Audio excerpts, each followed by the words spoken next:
It is the Anfield Wrap. I am Neil Atkinson. I'm joined by Mo Stewart and John Gibbons. We'll be looking back on Liverpool's defeat to Wolverhampton Wanderers and looking ahead.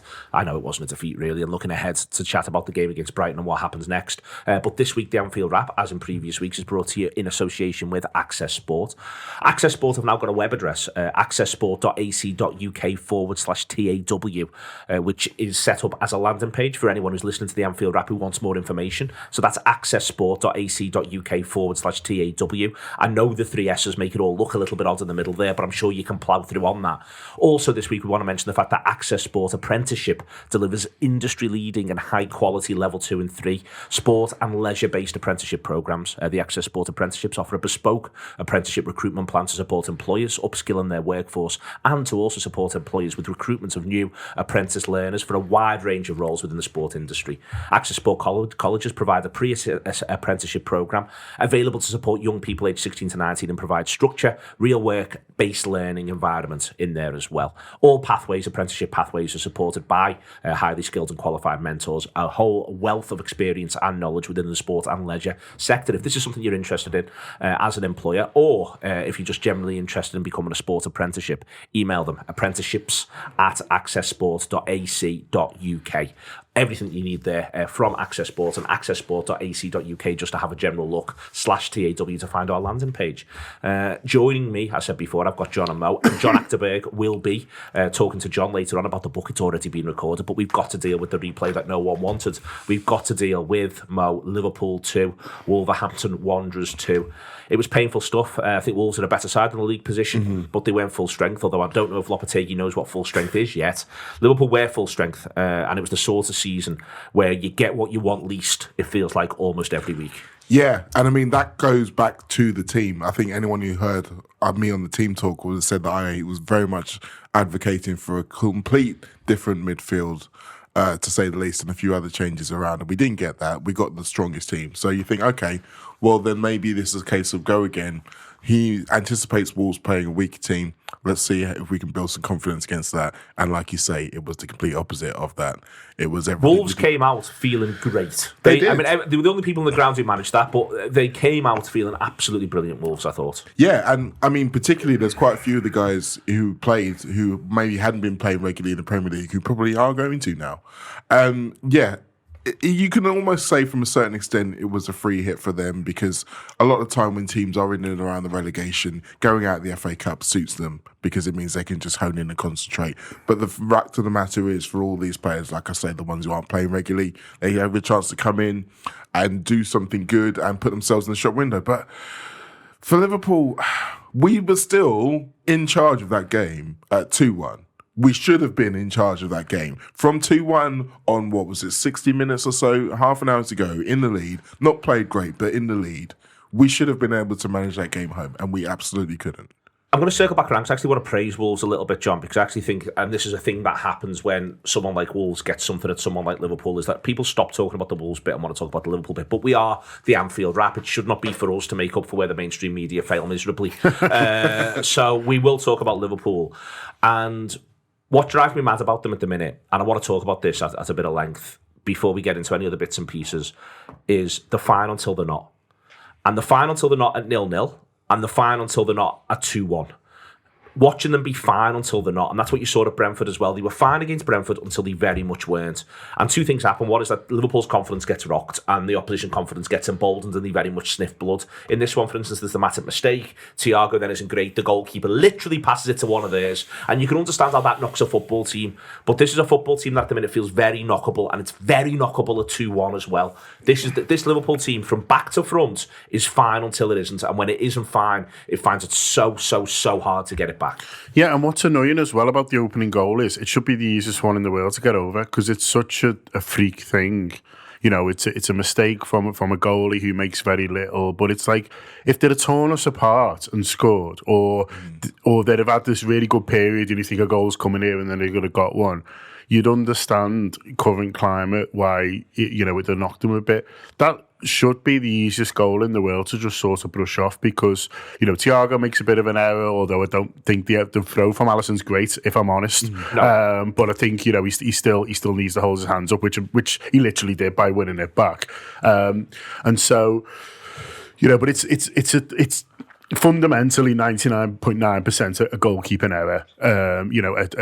A silly one that, we're always on the edge of slightly, but he, won't happen again this season. And so every outfield player, it shouldn't be sort of affecting them at all, really, that, because it should be just like, oh, one of them, just crack on how we've been going. And instead, they do the complete opposite. And if you can't shake off a complete freak goal where, with the slight exception of Thiago, who redeems himself, no one's done anything wrong, then you're really, really brittle.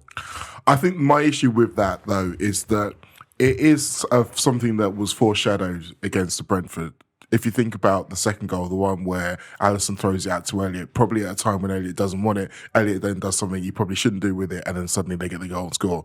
If that was the cause of a conversation in the dressing room about, come on lads, let's just be smart here. Yeah, it's fair, yeah. And then that happens, you can understand there'll be some, I don't want to kind of say who's who, but I think we can all know there are some players in our team who have a demeanour of being too cool for school. And sometimes that comes to our benefit because it allows us to draw teams onto us and then we can get random when there's more space. But when it goes wrong, it looks horrible and it drives me insane. I wouldn't be surprised if there were some players in that football team it also drives insane. And so when that happens, at a point when, as Neil said, we are so brittle, then you think, why are we shooting ourselves in the foot? Why are we not allowing ourselves to build in the game? Why are we doing these things when we don't need to do these things? As part of this mode, I want to talk about the I think there's something else that ever so slightly happened in this one. I think it's happened in a couple of home games this season, especially home games. It's this. It gets to 15-ish. The chance/goal hasn't come. And it begins to be a little bit of like, well, what are we going to do now? And again, that's just purely a confidence thing in that it's not as though they played necessarily badly. I don't think they played that well for 15, don't get me wrong. But it doesn't come. Nothing comes. I think you can go all the way back to the first home game of the season against Crystal Palace. But that had an element of that where, in hindsight, now you look back and there's a little bit of, well, we got to 15 and we thought we'd started fast and we thought it'd come. And then it doesn't come. And I think that there's a little bit, but I think that's exactly the same issue. That's also a confidence issue, just in a different way. I do think that, and I think that opponents are doing the same thing. They're thinking that if we get to 20, then they're going to start playing differently. Or they'll throw one in. Yeah, and I mean, they'll either throw one in or their legs will drop off after half an hour. And the last 10 to 15 minutes of both halves in the last two games, that has happened. So if you're a Wolves manager, you're saying, well, just hold out, don't do anything stupid, and then watch the gap start to appear. And that's pretty much what happened. The confidence thing, John, I think the confidence thing is so profound in that I think it's confidence in themselves in some instances, confidence in one another. I think it becomes a little bit confidence in the plan that at 2-1, they got themselves to 2-1, but they never genuinely calmed down. There's something Mo said there when he said about too cool for school. What I've actually written on the agenda is it feels at times they're simultaneously overplaying and underperforming from them as well in these moments. Like they're almost trying to say, no, we're all right here, watch. And then they do the thing that's like the watch thing and the ball gets taken off one of them or something like that. Certainly the lads who are too cool for school. I think that there's a lot of this stuff. I think we'll talk about personnel and we'll talk about legs in a minute or two, but I think a lot of it is as much in the mind now because they've all been playing in a team that's not winning enough games of football. Yeah, and look, that does get to you, and when you're conceding goals in or shooting yourself in the foot in new and wonderful ways, all the time. They're just, I suppose it get a little bit, you go, oh, what's going to happen next? Do you know what I mean? How are we going to concede? What's going to go on? I can't believe we conceded first again and in such a way. So, I mean, I guess that there is a little bit of that. I just come back to the fact that they need to be tougher. You look at everything that they've come through this side, and it is largely the same team, and maybe that's part of the problem, but a lot of them have been there and done it, not just for Liverpool, but in some cases for other sides as well, and they've come through much worse than your goalie messing up against Wolves, and so that's why it is a little bit frustrating for all of us at the moment that they're not able to sort of come through this. You go back to the Barcelona game, the 3-0 down, all the best forwards are out, and they crack on and win anyway. Now they'd probably not turn up. They probably just go, we'll leave it. We'll have a week off. Do you know what I mean? It's like it's what has happened. Do you know what I mean? And it just is so frustrating for all of us. At times, Mo, 5 minutes of mundanity would help, and they don't quite seem capable of finding that. Now, I think they actually do it, and this is why this is difficult as well, and this is the confidence thing / the consistency question and where they're interlinked. They managed that against that Villa. There's a lot of people, completely understandably, for instance, hugely critical of the midfield three after this game, and I'll circle around onto that in a minute. But it was the same midfield three of Villa, and they play well at Villa. Now, by the time the Keita sub happens, they could do with it. Don't get me wrong, against Villa. They've had a bit of a tough trot second half. But first half, they absolutely nail the game against Aston Villa. And this is, again, part of what they do well against Villa, though, in both halves, is that there's 5 minutes where not much happens. They manage to get back to the idea of just make the game a bit mundane. Yes. And they lose that in this one. They don't manage really at any point 5 minutes of mundanity. They can be crap, they can be quite good, but they can't just have 5 minutes where not much happens, and that's what they needed to do at 2-1. It is what they needed to do. And the worrying thing about that is the mental aspect, because the idea of, like you say, these are experienced footballers. So whether or not their body is doing things that they can't, or they can't do the things that they want to do anymore because of their body, their mind tells them what should be happening in this. And like you say, it's just a calming period for a little while. I do think the catalyst for that against Villa was the substitutions. I do think, as well as they played, the point is that they had reached their limit physically, and so they needed replacing. I felt like that happened again in this game, and I feel like the substitutions happened 5 minutes too late, because or even longer. At least 5 minutes too late. But I mean, in terms of conceding the second goal, because Wolves made 3 changes on 63. Then the goal happens, 5 minutes after that? And then ours changes happen after that. And it's like, that's the wrong order. And yeah, he was ruthless with his change to Villa. He went. I actually remember thinking he's gone earlier. He's not even had to look at what Emery's doing. He's gone himself because he knows I'm solving this. He was really proactive, and that's an excellent point. It is. And I mean, I'm starting to become a little bit like, I need to hear a good explanation from the management as to why these things are happening, because I know that we're going to come on to the whole midfield bit in particular, but for him to have picked the same midfield again for this game has to tell me that he doesn't think it's purely a physical thing. Because if he thought it was purely a physical thing, then he'd give these guys a rest in this game, but he didn't. And so you're thinking, well, clearly there's something that Naby Keita's not doing that's meaning he's not coming in from the start. Because this is 3 games in a row where, yes, he's not been perfect, but Naby Keita coming onto the field has fixed some of the problems. 4 games in a row. It's fixed some of the if you include the last game as well, it's fixed some of the problems that were going on. And sometimes that is, like I say, the guys who are in there need a break, can't do it anymore, they have got to their physical limit, and he comes in.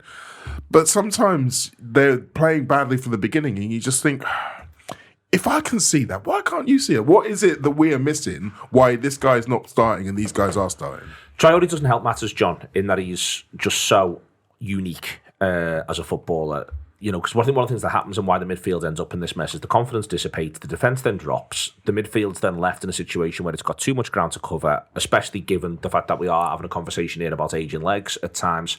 As I say, Traore doesn't help, because you see stuff like Robertson will just go 10 yards deeper to give himself a start because he knows what's coming, and he's played against him so much, and it actually works quite well for Robertson, but I think that sort of skews everyone a little bit in there as well. As I say, he doesn't help, and it's interesting Traore is on Thiago's side, because the thing at the minute is it feels like that line that the aim of playing in Liverpool's midfield at the minute is to get out the game without being the one who's most discussed afterwards. This week it is Thiago. It seemed like it was Thiago after the fact. It seemed like it was Thiago for everyone. In that I was just watching him struggle in almost every single way, while still, to go back to the thing earlier on, constantly look to overplay all the way through to get himself out of it by doing what he can do well rather than keep it simple.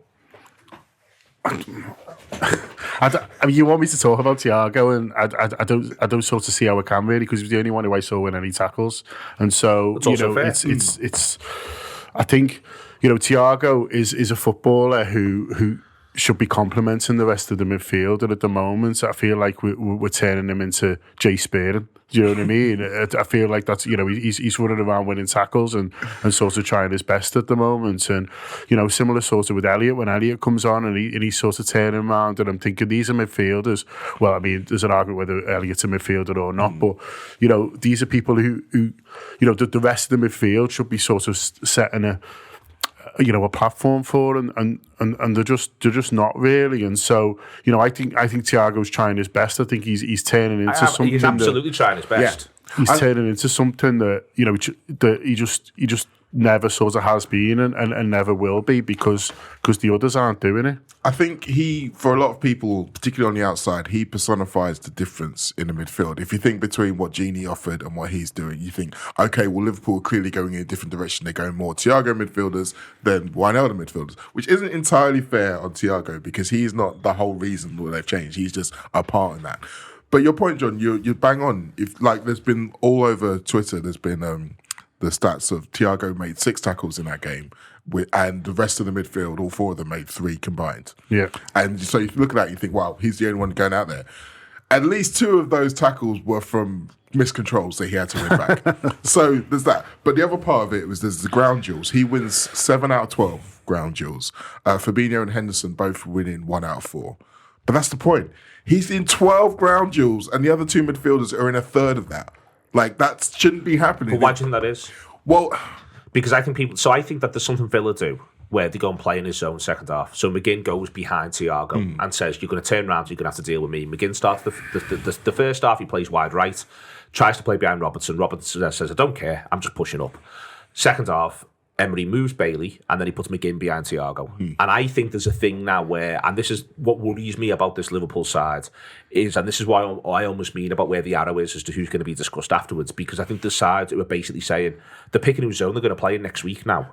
It's not just the idea of, hey, we're going to try and get into that space between Trent and the centre half on the right-hand side. It's now, actually, this week, we're going to go here. And I think that's one of the reasons why Thiago ends up in so many of them, is that Villa basically go and say, we're going to play in the area behind Thiago. Yeah, no, that's fair. But not Villa Wolves, sorry. The thing about that, though, is that the fact that they would target him in that way and it would work kind of suggests that there's a lack of discipline. Because if they were able to do that and the rest of our Liverpool midfielders aren't able to compensate for it, then that's the problem. I mean, the other thing about Thiago is that he ended the game as the 6th, defensive midfielder, and yet he was still leading the press. He was still pressing defenders and goalkeepers in the penalty area of Wolves. And it's like, there is nothing that we are doing that shows me this is what we are now doing to stop teams counter-attacking straight through the middle of our pitch.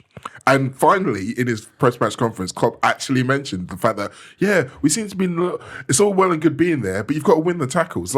No shit, you've got to win the tackles. And I don't know, I was a little bit annoyed with him in how he dealt with the last press conference and the questions around the midfield, because it was almost as if we were wrong to be asking those questions. It's like, no, we weren't. No, we weren't. And this is continued evidence of that fact.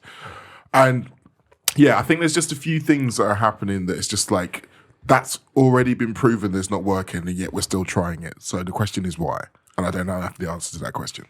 I think there's compensation going on everywhere, John. I think the other thing that was annoying me was watching Fabinho and Thiago repeatedly just try and come and get the ball off the centre halves in a way they wouldn't have done if Virgil was playing. Yeah. And it's not like Matip and Konate haven't shown the ability to play through midfield in different ways, and yet there they were over and over again, which then again means that you come deeper. No matter what happens now with the ball, you're going to have to spend a bit of time to get yourself back into position to where you need to be later on. We're talking here about having too much ground to cover anyway, because one's going a bit too deep one way, maybe the attackers are sort of disengaging a tiny bit, though I'm not entirely sure on that, as Mo's saying either. But you end up in a situation where they're finding another way to give themselves more to do, when I'd like them to get through what they have got to do. Yeah, you're completely right. There was one moment in the second half where Konate's bringing it forward, as he's got a right to do. There was loads of space in front of him. I think it was Fabinho come deep and ask for the ball, and Konate just ignored him because he's like, well, you're facing the wrong way for the kickoff. I'll just move forward. And Fabinho just stopped like he had a bit of a cob on. Robertson isn't moving at all. And so in the end, sort of Konate has to give like a sort of sideways pass to Robertson rather than what he's trying to do at that point, which is, quite rightfully eject a bit of impetus. And, what should have happened is Fabinho, looking to get into space in the midfield, looking for the ball, Robertson, moving down that left-hand side, so also looking for the run. But it's almost like, they've got a bit of a cob on that he's doing it in the first place. And, we need to trust each other. We need to trust each other to play, and we need to, react to sort of what's going on rather than, the situations like that, really, which is like, well, I'm going to come and get it, and if I don't get it, I'm just going to sort of stand there. And it was really strange, really. I didn't understand it, and like you rightly point out, Neil, Virgil would have done that, it would have been a sort of very different reaction. And instead of like looking to launch an attack, we just sort of ended up in a worse position than what we started. What Fabinho should have done in that position was go back into where the space Konate had just vacated to make sure that there was someone there for a counter-attack. And it's that kind of selflessness that this midfield has been good at when we've been good. Yeah, bailing each other out. And whether it's in the moment he just didn't think of it, or like you say, he was annoyed he didn't get the ball, but that should normally be an instinctive move, and it's not an instinctive move, and it used to be, and we need to know why it's not anymore. It throws open the idea of what it is that they do next, Mo, at this. As I say, I'll say again, this was the midfield that started. I thought that it's quietly, I think Liverpool's best away performance of the season. That's a low bar, but it's Liverpool's best away performance of the season. So it's not, I don't think it's an unreasonable sort of selection from the manager, but it does throw open what it is that he's going to do next. As far as I'm concerned, they've got Brighton on the horizon. I want to talk about the Brighton team in a little while, but I'd like to see them start Keita. Yes. I think there's got to be very, very good reason not to. I think you can start Keita for any of the three who started that one against Wolves at this stage. I think that seems to me to be the first step. I wouldn't have minded seeing some of Chamberlain in centre mid. Because it would have just been nice to get a look at it. I'm surprised the manager doesn't want to get a look at it as well. I think Chamberlain's got real use for this squad between now and the end of the campaign as a utility player. But right now, would he in midfield offer a little bit more in terms of being able to get about the place a tiny little bit? It is my worry, Mo, at the minute is I'm watching Liverpool perform, and I've seen this happen with Liverpool teams before. And we'll talk about the transfers after the John Achterberg chat, but I want to sort of deal with literally the players we've got in front of us, because what worries me at the minute is I feel like Liverpool performances are eroding Liverpool players. Yes. And that is something I've seen before with Liverpool sides where it's beginning to go wrong in a very specific way. They are now eroding one another's qualities and not making up for one another's deficiencies. 100%. And so much of that is down to the fact that time and again, the same players are being used, and whether they are lacking in confidence, whether they're lacking in fitness, whether they're lacking in whatever, regardless, they are being put into the firing line once again. Like, I did a piece before Brentford, and Milner, Henderson, Fabinho and Thiago, of the midfield minutes, 5,010 midfield minutes, they played 2/3 of it, those four. And yes, there are reasons why the other guys hadn't gone in, but 10 guys who've been used in central midfield this season, and those four are taking up 2/3 of the minutes. I mean, we haven't even mentioned Curtis. Like, Curtis is technically a central midfielder, isn't he? Like, he's one who, if you look at the qualities he has, you think, okay, he should be able to do a job in there, and he should be ahead of, if you look at his qualities, you look at Harvey Elliott's qualities, and you wonder why he's not playing. He was back playing for the under-21s yesterday. He was playing for the under-21s the day after the game, and you think, why? I think the midfield, I understand why he went strong, but the midfield, it made complete sense to me to change it up a bit and to have a little look. Like, and I'm not just saying this, retrospectively. Like, I thought this before. I was like, go strong up top. Nunes needs a goal. Salah needs a goal, and the three need to play together. Yeah. So that picking them three made complete sense. Like the back four made complete sense to me, but midfield, I just thought it was crying out for changes, and I was really surprised he sort of picked them three. And, I guess the reasoning why is that he wants to play them into a bit of form or understanding, or he's looking ahead. And, you mentioned to me, Neil, when we were talking, saying, the midfield for Chelsea and stuff like that. And, maybe there is a little bit of that if you're trying to understand it, but Bacic isn't going to start for the rest of the season now. Like, that's it. Do you know what I mean? And he's look at everything he's done and the energy he's going to bring. Keita's done all right from the bench start. Let's have a look at see what other options we've got there. Like, Bacic could have been great in that game, and then suddenly you're looking at another sort of midfield option. At least he would have run around a bit. Well, this is it. Even if he didn't have to be great. Yeah, he just had to be good enough to play for 65 minutes, so one of those other three can come off the bench and be at their best. Yeah. So then we get 90 minutes of a good midfielder there, rather than what we got. If you think about Basic's last appearance, we scored a goal, and all the confidence he'd have got from that, it was crying out for him to start this game. I can't believe he didn't. No. As I say, I just don't think he'll start the rest of the season now, because where are you going to start him if you won't start him at home to Wolves in the third round? Well, maybe. Yeah. Hopefully that's a chance to put some rights and wrongs. But I agree with you on Keita. I think it's difficult to discuss him without doing the whole yes, but because everybody's got a yes, but. It was a yes, but 10 minutes to be fair, wasn't it? He come on and look great and then have an awful stoppage time. I mean, that's the thing. It's like, bless him.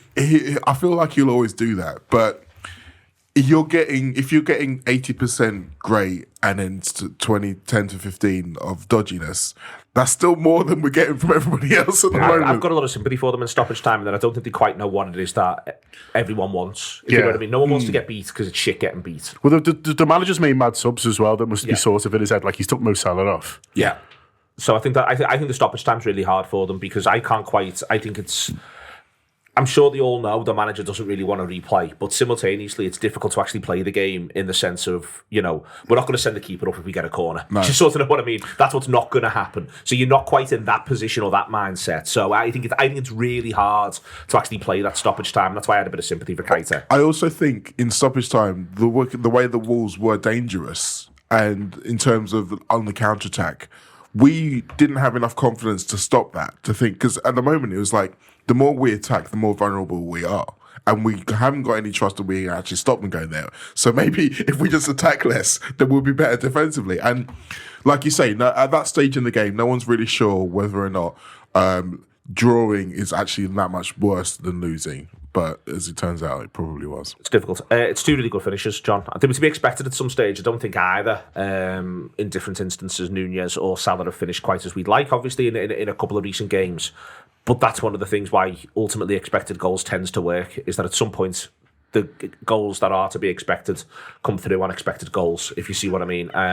But it's a truly great goal, the first. It's a truly great goal. Yeah, it is a brilliant goal. And, the only negative is that it feels like at the moment we need to have these moments of real magic or two in this instance to sort of get a goal. But to be positive about it, it is brilliant. The ball from the Trent, he's the only fullback in the world, even the fella playing the other side who can put a ball in, of that quality, the vision. It's absolutely perfect for Nunez, but it still takes some finishing, and he does. And, I love seeing how much he enjoyed it as well, and wheeling away and brilliant. And it felt like we'd had a really bad 10-15 minutes, but we were going to go into half time at least level. They actually had a decent period there to sort of try and win it. And the Salah finish is great. He's just so cool, isn't he? Do you know what I mean? He realises exactly how much time he's got and uses every second of it, which is brilliant.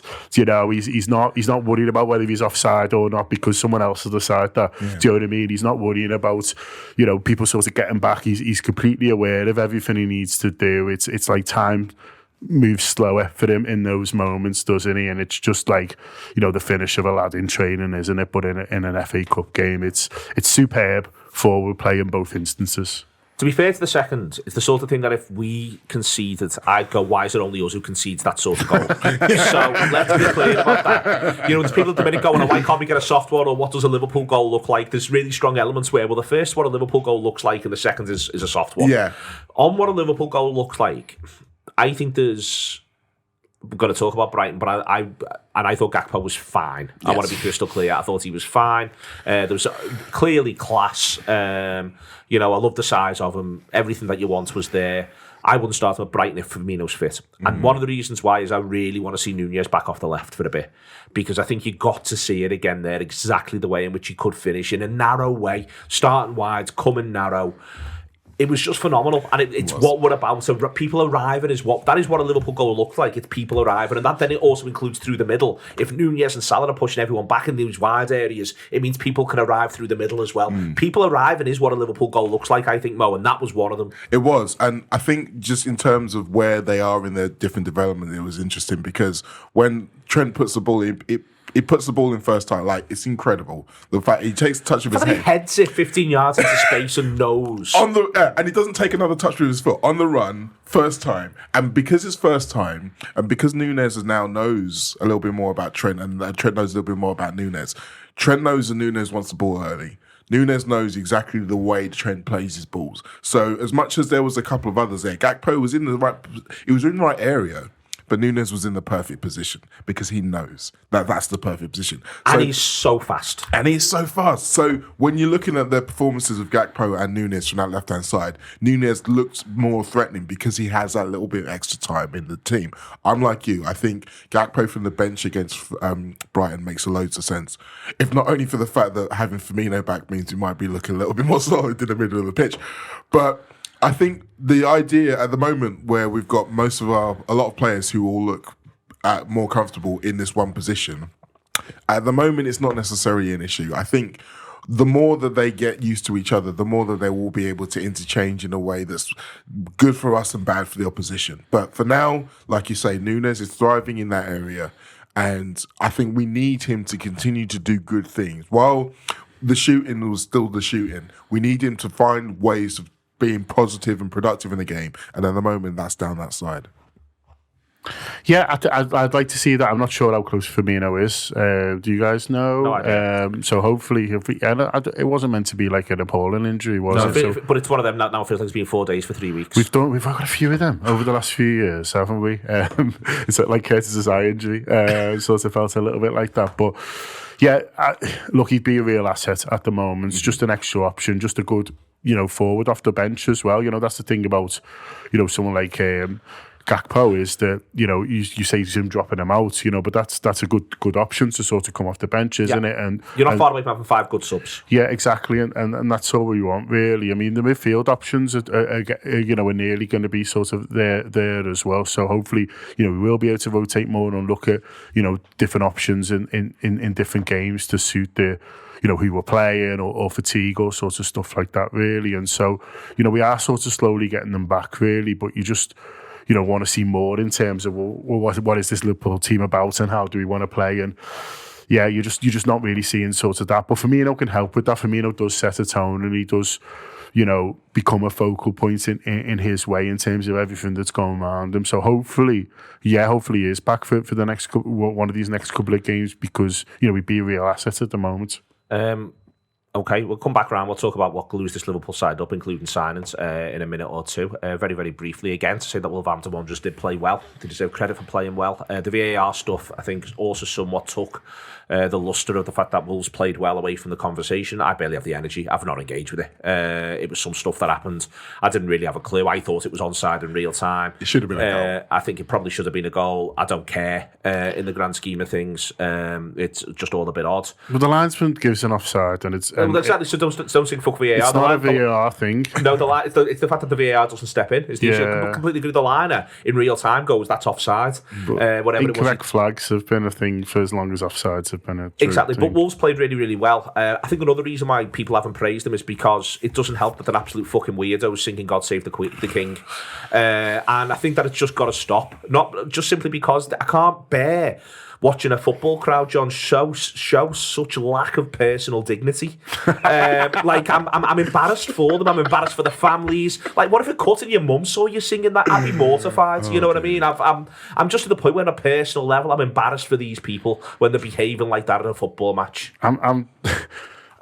Wolves are the fan base I'm sort of most intrigued by in a strange sort of way. Like I parked in Stanley Park, so sort of walked past a lot of them and the screaming about what a shithole Liverpool is and stuff like that, and you're just like, I mean, I've been to Wolverhampton. Do you know what I mean? It's like it's a similar place, in many ways to Liverpool. I mean, Liverpool's got a lot more going on, but in terms of like, they've got no Tates. Yeah, exactly. Yeah, but in terms of like, I don't understand people from other working class areas going to places like Anfield, which are working class, and sort of acting snooty. Like I've never really sort of got that, and they seem to sort of have this thing where they've decided they get to look down on Liverpool as a city and as people, and as I say, like if Chelsea want to rock up and do that, then you sort of expect it, and it's all a bit pantomime and fine. But when it's like, working class cities and towns, like it just doesn't. It doesn't. I don't understand it at all. It's like the kid who's been bullied who tries to find someone smaller to pick on. So Like we're all fucked, lads. Do you know what I mean? Long to reign over us. Long to reign over us. Yeah. Long to reign over us. Football crowds singing joyously about being reigned over. Not the water. That'd make even more sense. They were singing England as well because they thought that was funny, and then Trent took a corner and they sang "Who the fucking hell are you?" And I was like, "He plays for England." Honestly, lads, come on. As a group, as a collective, we've got to sort this out. You cannot be a football supporter in the year 2023 and be singing the national anthem with gusto. It is disgraceful. Here's John Achterberg.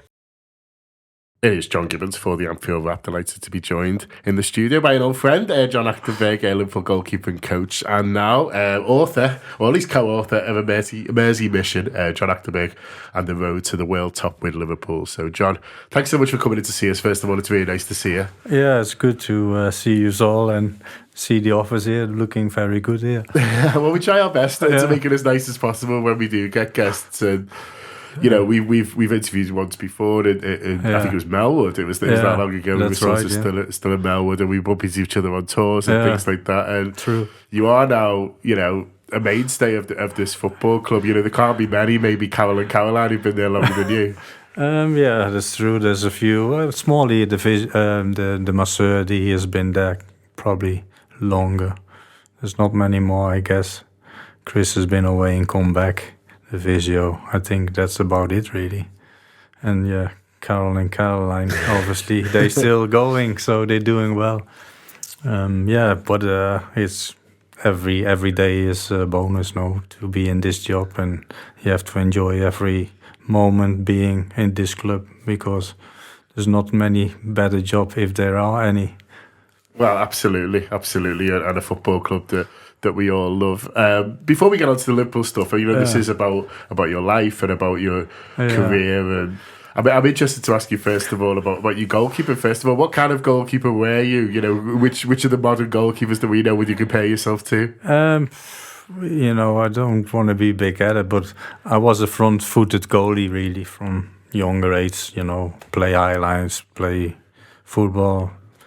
Short stopping, want to keep the ball out in net, pretty much all round, really, to be honest. And that's how I try to teach the goalies as well from young age, because if you all round, you can play in any team, defensive and attacking. The other way around, I think it's difficult. Then, you know, if you play it only like a defensive goalie standing in the goal and making saves, you cannot cover the space behind the defense. So, yeah, that's always been the aim. And, you know, I wrote, well, me not, but Tom, who wrote the book, Tom van Hulsen, is a Dutch journalist who had the idea to write it, really. And because it was out in Dutch a year ago, they obviously, people asked to bring it in English, and also, you know, people from my Tranmere time and stuff, and other goalie coaches and stuff. So, you know, then decided to make a translation of it. And obviously add the last year on it as well, because obviously we kept playing and stuff. But it's a little bit of everything in, really, you know, how it went from when I started playing football and the steps I made and what I did to try and get to where I wanted to get to. And that's why the idea was to make this book, because they wanted to inspire other people with it, to say, you know, if you do something for it, you can achieve things and stuff like that. And then the only thing I wanted really is talking about how I see working with goalies and then trying to improve goalies and what I like to see in goalies. And obviously there's one part is in it as well. We'll talk about that now. You know, you brought that up because it was interesting when Taffarel came and he did a couple of interviews, and he's a big name, big star, and he talked about the idea of turning Liverpool into this goalkeeping, you know, elite goalkeeping academy, if you like. So what does that mean, you know? Yeah, I mean, we always, I think over the years, we I think developed a lot of goalies, and, you know, we made goalies. You know, we sold Wardy for 12 million, so we had good goalies. The idea was to try to make more steps with the younger, talented goalies and add more also the kind of Brazilian style on it, which is a lot of fast movement with reactions and stuff, and to try and help the younger ones to make more steps again as well. So Queeve was already on a good way, and when Tafa come, obviously bring a little bit of the Brazilian way. Ali likes that. And then we bring more younger goalies, the one who has talent, Harvey and Fabian. We have full time, so we work 5-6 goalies then to keep the work up and try to improve them quicker. So yeah, I think it works really well, and we have a good balance. And hopefully we can create another Keller and Ward. And obviously in the end we sold also Grabara because he was good enough to be a number one. Yeah, and that's the aim. You want to make everyone a number one. Obviously, it's not always possible to do that for Liverpool, but our aim was to get someone to the first team, and that's been happening also with the academy goalie coaches. Mark Tuff and Barfo, they all did the work as well with them. And as soon as I thought they are ready with 15 or 16, so we take them up to the first team. Cabrera and Keller were pretty quick, and Wardy I think was also with 17 full time up, and then they make the next step because the intensity goes up, the speed of thinking, the speed of movement, and the speed of decision making. So they can make bigger steps when they work on the first team side, and that's how we try to do it. Always have the same way of work in terms of technical and tactical knowledge for every goalkeeper in the playing style we want, really. So they have to be all round, so you have to train all round. They have to be playing with the feet, making shots, stopping saves, and playing high lines, defend the space, basically, because we try to be always attacking football. So, and that's from my background in Holland the same. We are a footballing country in the goal as well, but in Holland they go overboard by playing with the feet, but forget the hands, and that's what I try to tell the people in Holland, if you want to create goalkeepers, you have to coach and train every aspect and not just playing with the feet, because that they're not going to make you match-winning saves. You need to have a goalie who can drag you to the games and, a bit of everything. And that's what you try to look for and try to create, really. Yeah. Where do you learn from and where do you take your inspiration from? Because I think for so many coaches of outfield players, they can see sort of examples and there's people to learn from. Is it tricky for your goalkeeper coach? Yeah, the thing is, I always had the passion myself. When I was playing, I always thought I'm going to be a goalie coach. So even when you were a player? Yeah, I started doing my licenses when I was 25, I think. So I did the outfield license and stuff, and the goalkeeping ones came when I came to England. The goalkeeping ones I started, so I did them all. In Holland, they had no goalkeeping ones at that time. So yeah, I've been pushing all the time with it. And when I finished playing, I already had the A license, outfield, the A license, goalkeeping, the academy license, and anything what was moving apart from the pro license. And I added that later on when I came to the first team. I did that as well. So it was always my passion. You learning a lot when you're a goalkeeper in Holland. You're playing on your front foot, if you like. They want you to play high line most of the teams, and then you come to England, you're learning that the speed is a lot higher, so you have to think quicker, move quicker, react quick. And then the technical, tactical stuff from Holland I try to mix together with the physical and the speed of thinking and the speed of movement, and then looking at what happens in the game, and then try to make exercises to recreate situations what happen in the game. So you learn the goalie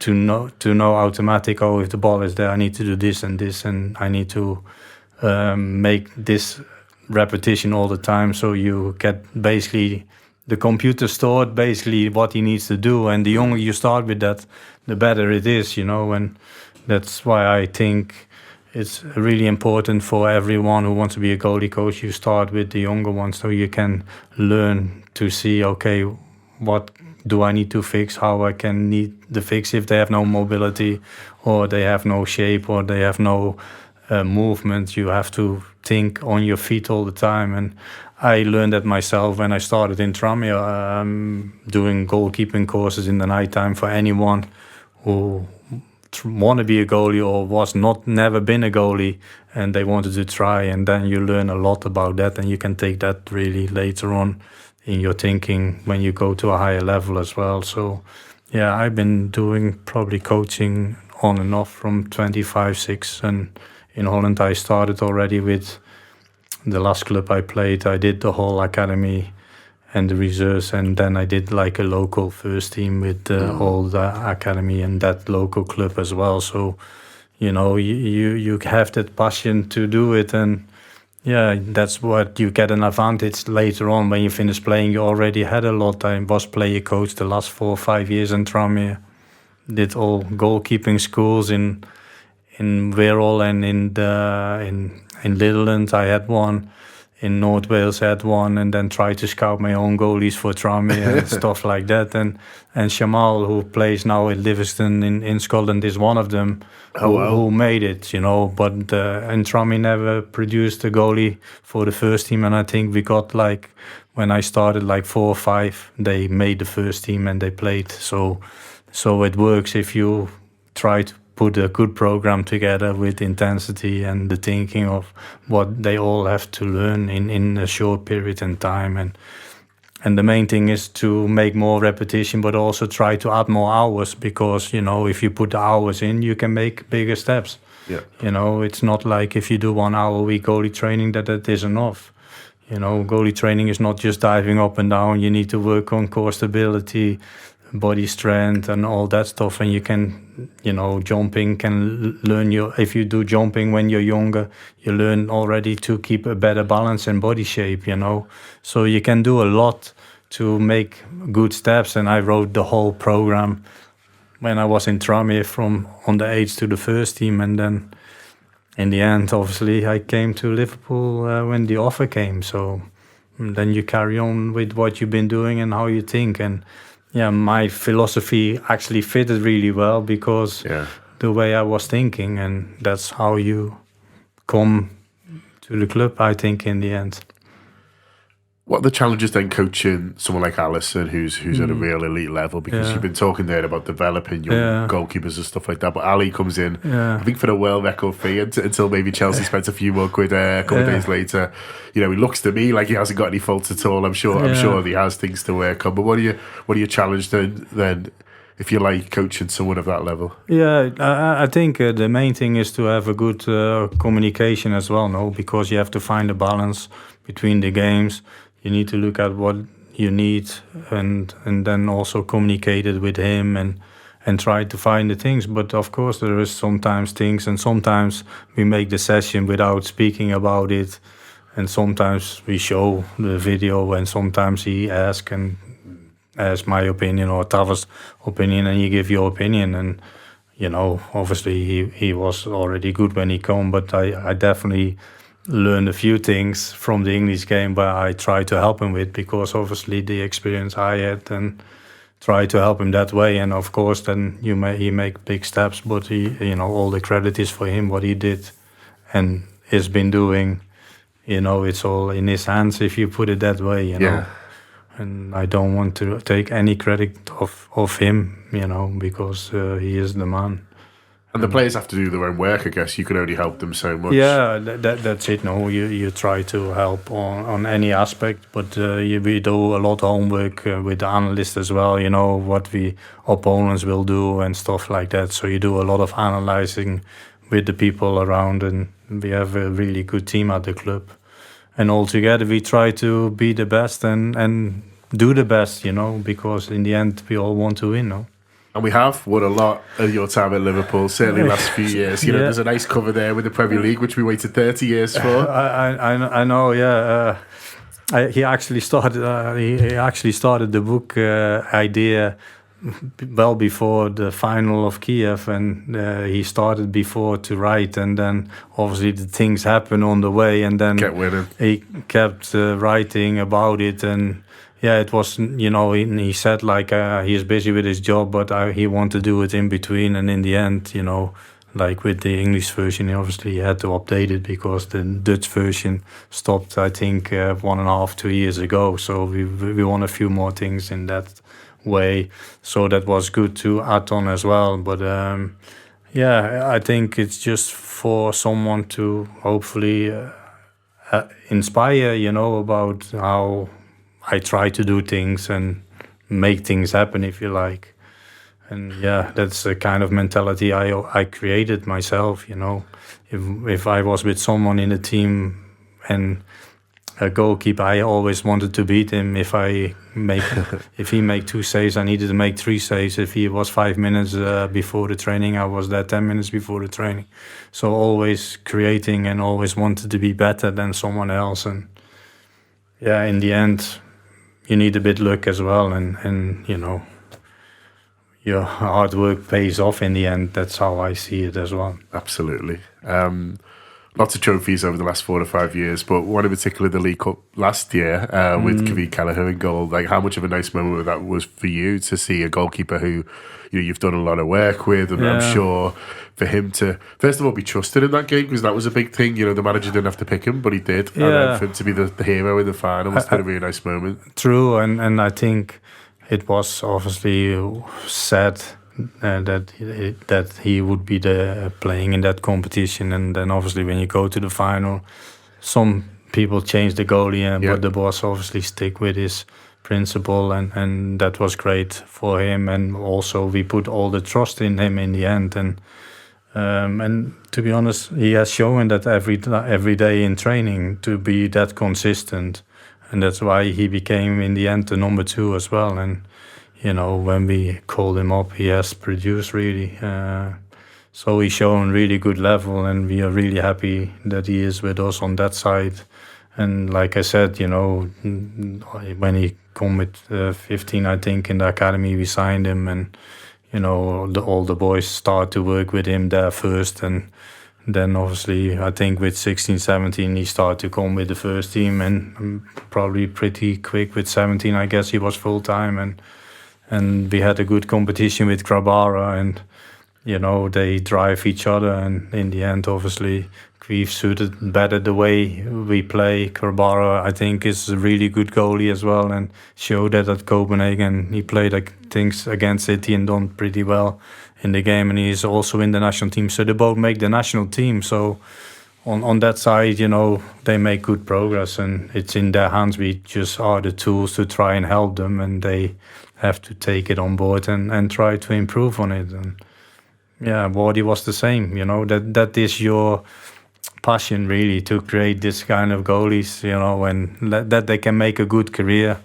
and that's your drive in football to and you are happy about that, that we can make them a living and a career if they do the right things and they stay on track. And that's why you try to tell them what is important outside the football. It's not just on the field, but also when they go home.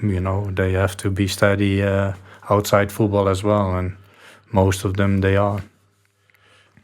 In terms of, you mentioned a couple of times a bit of healthy competition between goalkeepers and working through, and quite often when you guys win a trophy, you'll see a picture of the goalkeepers union kind of all together. And it always surprises me how much the keepers, the playing ones, sort of get on with each other, because there's just that one shirt, isn't there? And it's not like the forwards where they might pick 2 or 3, or if one's not playing well, they might take them off with 20 minutes to go. Generally, the number one's the number one. Yeah, that's true. But you have to also, that's also part of coaching, to be honest, to try and create that and make sure that balance is right. And I think it's also being honest with the goalies on that side, and don't fool them or try to create a bad atmosphere. You as the goalie coach, you have a big part to try and organize that and make sure that there is the right atmosphere. And I think there's been also 1 or 2 moments where it could have been better, but then we changed it pretty quick to make sure it was right.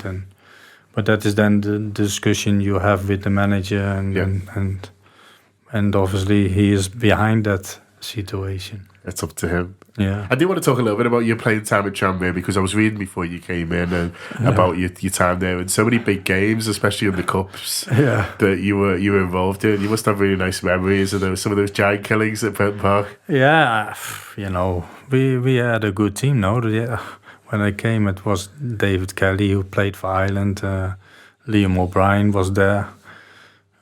John Morrissey, Kenny Irons. They're all players who have a good level. Jason Kumas and Alan Maughan, they were all making internationals. Cresswell was still even came later on as well.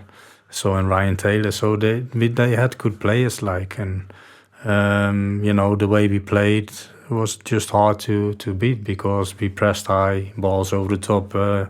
I was sweeping up a lot outside the box. I don't know if you saw the Liverpool game, but I was pretty much 3-4 times definitely around the circle making a sliding tackle when the ball come through. That's right. But that is the way they play and when they got relegated, I got offers also to go higher, but I always thought we better stay. And obviously it's in the book as well that on one stage that Liverpool was interested to sign me as the number 2 behind Westerveld, but that obviously in the end become Afik Saab. It was between him and me, and you need a bit luck there, but I don't want to change anything for what I have achieved at the moment and what I hope to do more, of course, in the future.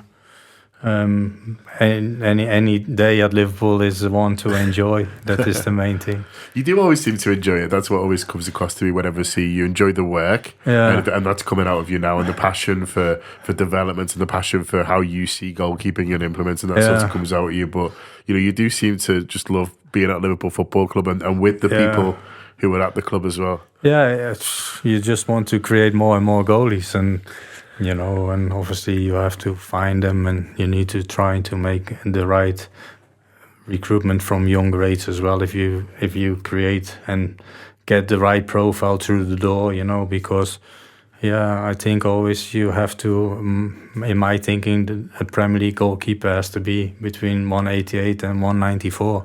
They have to be mobile, so you need to try and recruit in that way as well, and you need to try and find them. And also in younger age you can do a lot to see if the parents are big, or a lot of clubs go even further. They do the risk scan and stuff, and we don't do that. But if you do all this kind of things, it can help you in the future, because also you competing with all the big clubs around here. So so you have to be steps ahead, and if you don't, then obviously you will struggle in one time to find the right profile. And that is also the passion you try to give, and hopefully everyone understands that, and they back you on that side. No. Have you got a favourite goalkeeper who's not at Liverpool? I'm not saying to buy because we've got a lot of talent, but are there any particular you really like? Yeah, I like the all-round goalkeepers, and you always look for that, and you always try to create that way. So, Neuer was always on the top of his game, and maybe now a bit less because he's getting older, get a few injuries and stuff. But this kind of type of goalkeepers I like. So, there's not too many out there, because we had this discussion a long time, that we always want the best. But we want the best, and all the 20 top clubs in the world want the best, number 1 and number 2. But there's not too many of them goalies in the world, no? And we are lucky that we have one of them, so, and hopefully for a long time. Yeah, and keep developing them as well. And I guess that's, the next, 5-10 years for you, whatever that is, just keep going. That's keep how enjoying it. You try to talk about, you need to keep creating the same hunger as the goalie, and keep doing the same work to stay fit and be on top of your game. The moment you take the gas off, that's the moment where you decline. And if you decline, you will never get back to that. So you try to warn the goalies on that side also. You talk about that, and it's great to do this job, and it's your passion to do. That's true. Huh? Yeah, I mean, obviously it was a huge passion for you, and working at Liverpool. When Jürgen came in, he changed so much for all of us, for the supporters. Yeah, not only for the supporters, I think for everyone working at Liverpool, or the whole team. He created the team, he created the better atmosphere in the stadium for the supporters. He he made the belief by the supporters that we can win things and stuff like that. No, he definitely changed that, and yeah, that's great to see as well. No, what he has done. There's not too many managers who can do that, to be honest, as well. Yeah, made work much more enjoyable. Yeah, that's true. Yeah, because you are at Liverpool, and I've been there the first few years as well. But you feel this pressure. You know, you always feel the pressure. You need to win because everyone expects you to win and expect you to be the best, and that's good because that's the drive I have inside when I was a player. Yeah. And that's probably in the book how mad I actually was to, always want to be there, never give up, and want to win and do everything to become better, if you like. And I think that's what the boss brought to every department in the club, from the food to nutrition, and help every department to grow.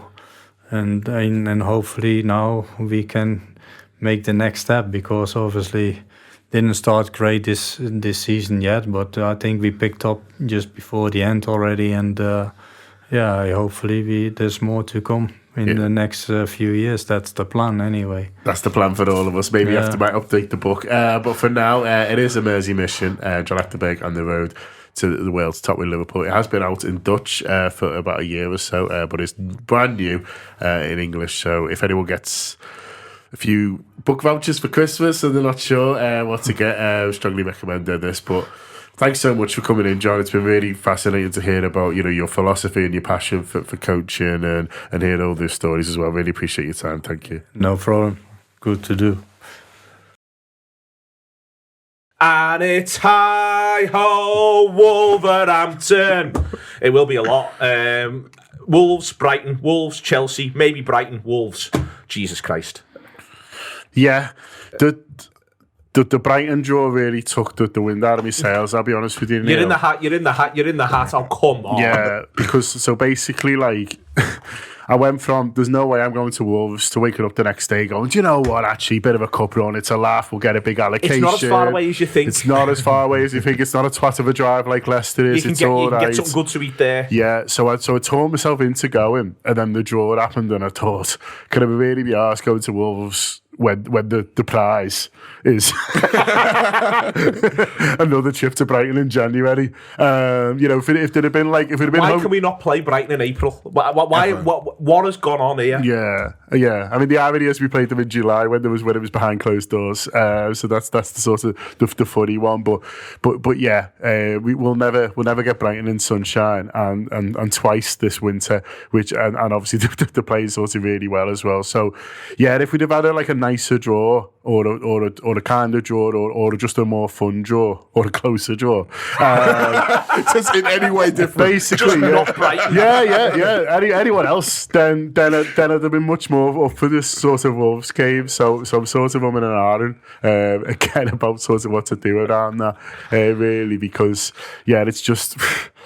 It's a tough. They'll probably throw another Chelsea game in as well, just for a laugh. So it'll be like everyone twice. Yeah, so we get Chelsea in the gap between Chelsea and maybe Brighton. Yeah.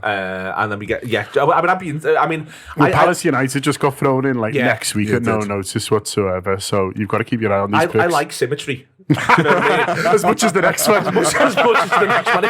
If not someone say more. Well, I mean, it gives us a chance to right the throw wrongs. the other Wolves game in, by the way. They could just throw the other Wolves game. Now, that would be funny. If they just lashed the other Wolves game in, it'd be really funny. Trilogy. So we'd end up playing Wolves 4 times in a month. I'd sort of go, you know what? That's what this season needs. Something that really grinds you down to nothingness. It's a lot of God Save the King. I was going to say, surely maybe by the end of it, they've seen the error of their ways. Who knows? Yeah, it'd be absolutely ridiculous. Anyway. Not singing about Mick Lynch. Together, unified. If we play Wolves that many times, I think that if they keep singing about the King, you should be obliged to come the last one. Bring him out. Yeah, he's not going to get more praise anywhere else than he gets from that. Digging deep, then, about them digging deep and about what helps them become a unit again. Mo, I've written something last week about the fact that I think that one of the reasons the midfield thing's been odd is that they've been linked with a lot of different types of midfielders, and that's been the case for a while. And you can have a big chat about they need to buy a midfielder. But midfielders come in different shapes and sizes. They are different hues. There's different types of them. But I've sort of settled now on the sort of midfielder I'd like them to buy, and I want to be really clear. It's one that's gluey. A midfielder that glues it up. I don't know quite what that means in practice. Like, it could be that he glues something up at one end of the pitch, something is glued up at the other. But they need to be more of a unit. And where I've sort of ended up is a gluey midfielder in some way, shape or form is the one I want them to buy. Yeah, someone who looks like he's everywhere all the time. And every time that you think that there might be an issue, you can just see him coming over his shoulder. I think the problem, though, and the reason why we've been linked with so many different kinds of midfielders is we need more than one. Like, we desperately need more than one. So when I was seeing people see in the transfer, Liverpool going to move for Moses Caicedo just in case Stewart doesn't go right. We need both of those guys. We need both of those guys. Like, I'm not even joking. Like, when it was Enzo Fernandez, it wasn't an either or. It was an and. And the reason why we've kind of gone away. But they're not going to buy two in January. No, they're not. But they need to buy at least one. And then go for about if we're not gonna make a real serious move for Moises Caicedo in this January window or someone of his ilk, then that gives. Is he gluey? I think he is gluey. Yes, he is gluey because he affects the pitch at both ends. He is tireless, but then you look at some players in other teams, and then you think about how different they would be if they were around our midfielders, and you think about. Can I ask you another question? If the manager does also pick him.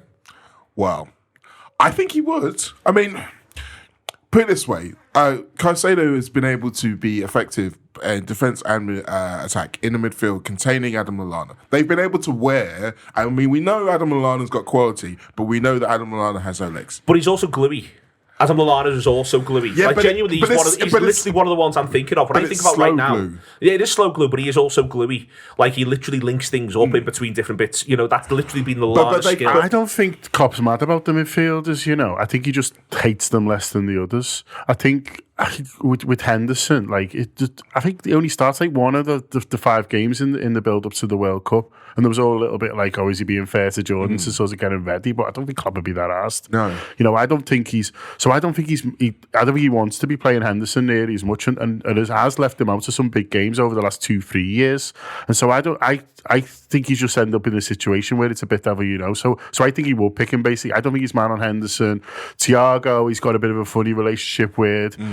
Fabinho, he looks like he fucking hates his guts. I mean, he's always sort of screaming at him. And that's part of the reason why he keeps picking Harvey Elliott, I think. Harvey Elliott's to play more than all of them. I mean, I know we've kind of covered it a little bit before, but I think Naby's the one. Like, genuinely, if you ask me what changed from when you guys were talking to Jurgen and he said, we don't need a midfielder, to later in the window, the only thing that changed was Naby apparently deciding he doesn't want to sign his new deal. So I don't know whether there's a kind of a hold off from that where Klopp's like, now I can't trust you anymore. I don't believe in you. You don't believe in us in the same way, so I'm going to be less reluctant to use you. Again, it doesn't really feel like a Jurgen thing, but... And there was an injury. Supposedly, I mean, but does that feed into it as well? I mean, if you think about the way injuries have stalked us and how every bad thing that's happened, you could almost place an injury within that. You'd understand why he'd be a little bit more conservative about playing players who he thinks might then break down afterwards. But then the flip side of that is if you only play the players you absolutely trust not to break down, then they will eventually break down from overplaying. There's the line about people carrying the piano, John, and that's when I'm talking about gluey. That's also what I'm talking about. I'd just like to pick some piano carriers for a little while, and I think that would be no bad thing. I think Liverpool needs to do a little bit more of that, and I think they're especially going to need to do it at Brighton.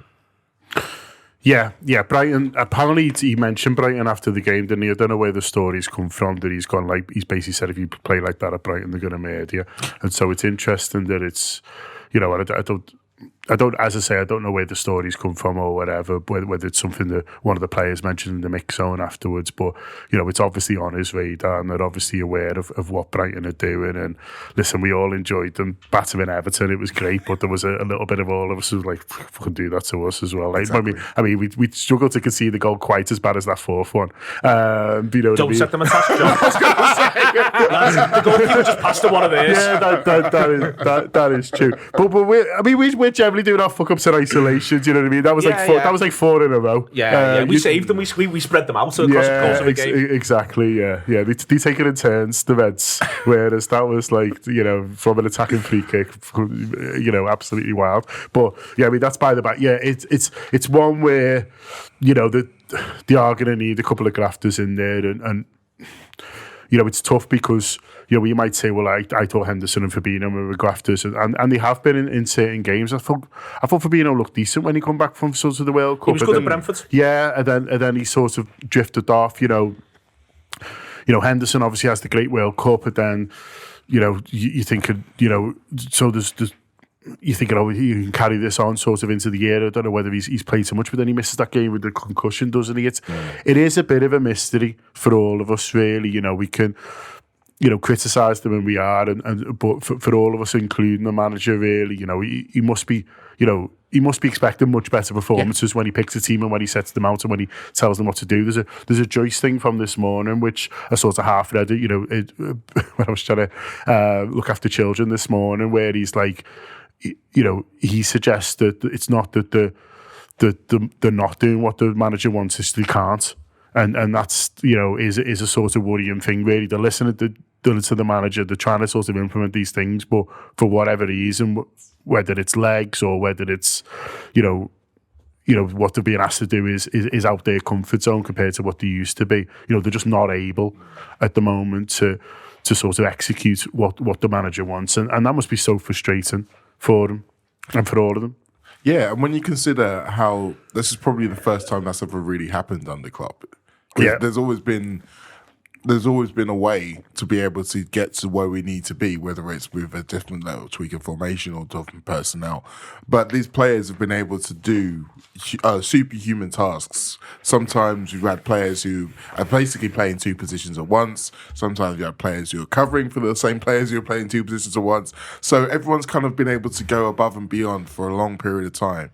So to now not have it, it must feel strange, as well as being strange and probably understandably why it's taking Klopp longer to come to the conclusion that they can't do it, and he keeps trying to see if they can, and then proving that they can't.